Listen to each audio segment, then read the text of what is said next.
I believe that most human beings are only living at about 40% of their capability. The mind has a governor, like a car.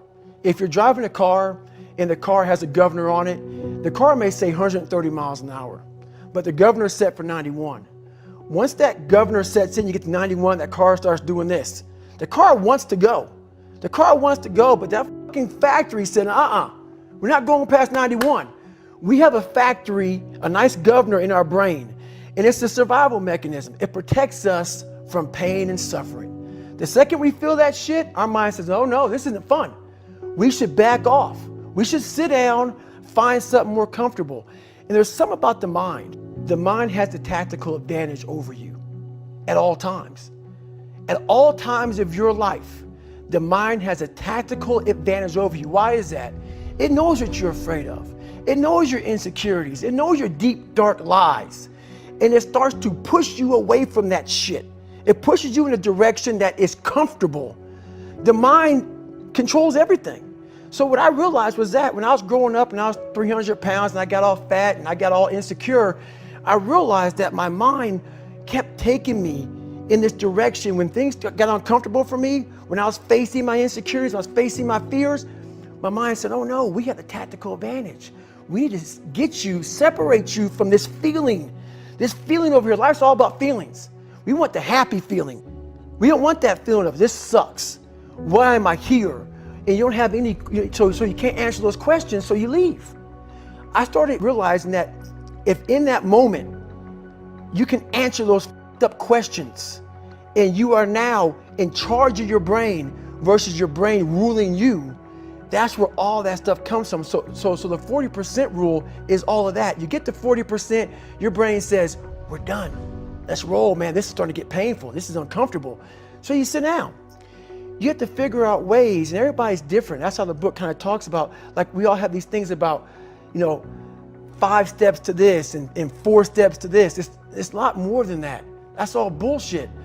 It's a practice that you have to, it's a habit. So if you know that at 40%, I'm feeling pain. At 40%, I'm feeling pain. That's where the 40% rule kicks in. Now it starts. Okay, I'm feeling pain.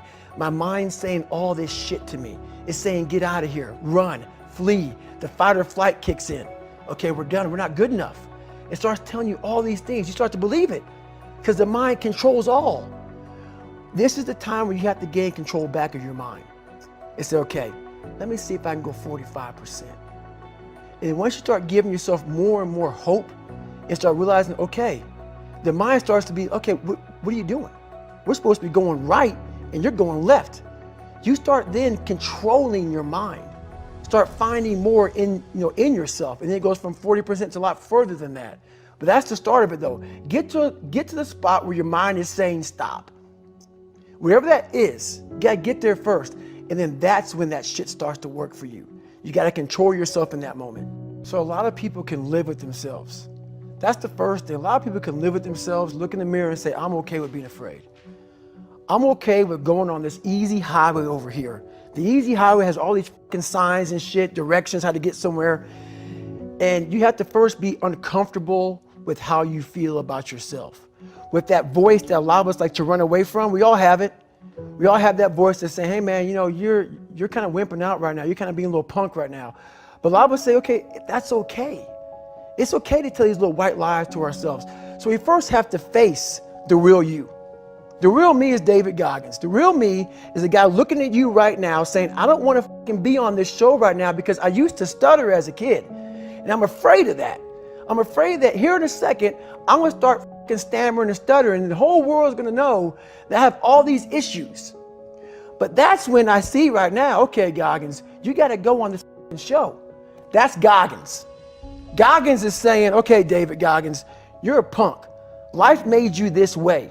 We can't live like this. We can't live in fear. We can't live in judgment. We can't be afraid of what the people right now are looking at me saying about me. We cannot be afraid of that. That's Goggins. Goggins saying, all of you who don't like me, who don't want to, and that person then comes in. But you have to be David Goggins and say, man, I'm afraid of this. I'm fucked up here. Life made me this way here. I stutter. I have these issues with reading and writing, and I'm fat and I'm insecure. You have to face that in that dark room. In that dark room is who you are. But in that dark room is where you have to create another human being that walks out of that dark room to face who you are. That's the only way you're going to get over all those things. And people don't want to do that. They want to say, oh, don't call yourself fat. Don't call yourself dumb.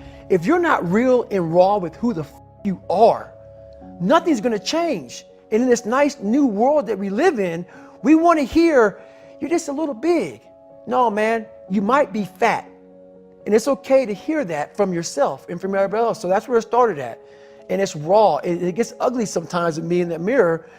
But I'm also proud of myself to be able to tell myself that and then fix what's in that mirror. So the first thing about it is, once you realize it, and you have to realize it, you got to call yourself out.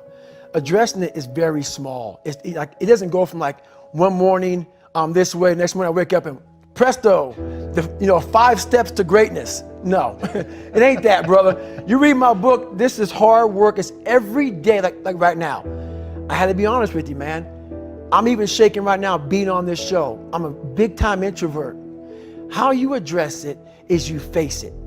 You face it every day. You face it every single day of your life where you say, okay, like if you're fat, you need to lose weight. It's patience. It's patience in this fact of accepting who you are right now. I'm fat. I don't like myself.